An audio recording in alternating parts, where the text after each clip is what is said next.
મારું નામ અશોકભાઈ વિઠ્ઠલભાઈ મકવાણા, અખિલ ભારતીય કોળી સમાજ ભાવનગર જિલ્લા યુવા મોરચા પ્રમુખ અને સિહોર તાલુકા કોંગ્રેસ પ્રમુખ.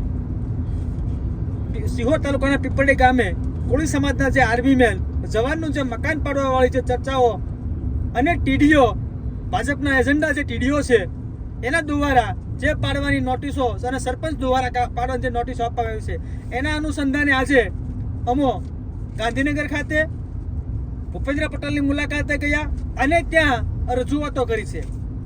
કોળી સમાજ માટે અન્યાયને અત્યાચાર કરવામાં આવી રહ્યો છે. આવનારી 20 તારીખે મકાન પાડવા માટેની આખરી નોટિસ આપવામાં આવી રહી છે, જેના અનુસંધાને સીએમને મળ્યા અને એની રજૂઆતો કરી છે. ત્યારે આ તાલુકા સિહોર તાલુકા પંચાયતનો ટીડીઓ, ભાજપનો એજન્ડા અને પીપળી ગામના સરપંચ આ બંને મળી અને એક ઠરાવ પસાર કર્યો છો મકાન પાડી દેવા માટેનો છે. એના માટે જે સરકારનો કાયદો છે, ગાંધીનગર અપીલ સમિતિમાં જે નિર્ણય થયેલો છે, ચોમાસા સત્રમાં કોઈ દિવસ મકાન કોઈનું પડી શકે નહીં. અને આ ટીડીઓને અને આ સરપંચને આર્મી મેન જવાન કોળી સમાજનું મકાન પાડવું છે, જેનો ખરડો પસાર થઈ ગયેલો છે.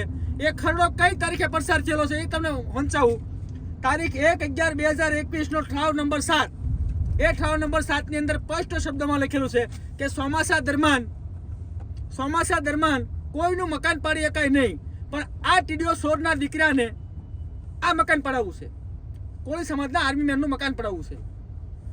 પાછા ત્યાંથી જે ગાંધીનગરથી એને ફોન દ્વારા જે ટેલિફોનની વાત કરી એમાં એ કીધું છે એને કે આમાં જેને પ્લોટ છે એ બધા 2 પ્લોટવાળા છે.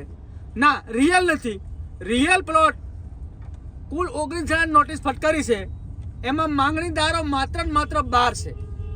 અમે જે બચાવ કરી રહ્યા છીએ 12 નો કરી રહ્યા છીએ, અમે 19 નો કરતા નથી. અમે જે અરજીઓ કરી છે, અમે જે માંગણીદારો જે માંગણી કરી છે એ 12 લોકોની વાત કરી રહ્યા છીએ. ત્યારે ઊંધા ચશ્મા પહેરાવવાની વાત છે. અને તમારામાં તેવડ ને હિંમત હોય તો તમે 20 તારીખે જે ખરડો પસાર કર્યો છે, ઠરાવ મંજૂર કર્યો છે મકાન પાડવા માટેનો, તમે બંદોબસ્ત સાથે આવજો, અમે જોઈ લઈએ છીએ. અને તમને સાથી ઠોકીને કહું છું કે કોર્ટની અંદર તમારા પટ્ટા ન ઉતરાવું તો હું કોઈ સમાજનો દીકરો નહીં. તમે જે તમારી દાદાગીરીને તાનાશાહી હાંકી રહ્યા છો ને, તમારામાં તેવડ ને હિંમત હોય તો આવજો. અને આવનારા તમામ અધિકારીને વિનંતી કરું છું કે કોઈના રોટલા પર ક્યારેય અમે ગયા નથી, પરંતુ પીપળી ગામનો જો 20 તારીખે તમે પાડવા આવ્યા છો, એમાં ઇવન પોલીસ પણ પાડવા આવશે બંદોબસ્ત સાથે, તો હું તમામના કોર્ટમાં જવાનો છું અને તમારા સૌના રોટલા અભડાવવાનો છું. એટલે મહેરબાની કરીને કાન ખોલીને સાંભળી લેજો કે આ ટીડીઓ 2005ની ભરતીનો ટીડીઓ છે અને હજી એમને ટીડીઓ જ છે. 2 ફેર એસીબી થયેલો પણ છે, આવા મારી પાસે સમાચારો છે. અને ભ્રષ્ટાચારી ટીડીઓ છે, મારી પાસે પુરાવા પણ છે.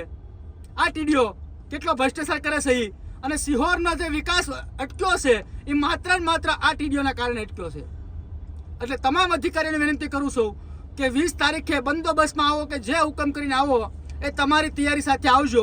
અમને પાસેથી દોષ દેતા નહીં, અમે કોર્ટમાં જવાના છીએ. તમે સરકારના ઠરાવને ખરડો કરીને પી જાવ છો, તમે સરકારના ઠરાવને ખરડો કરીને પીવો છો. ચોમાસા સત્રમાં તમારે બાંધકામ હટાવવું છે, એના અનુસંધાને અમે જવાના છીએ. વંદે માતરમ, ભારત માતા કી જય, જય ગીર ગુજરાત.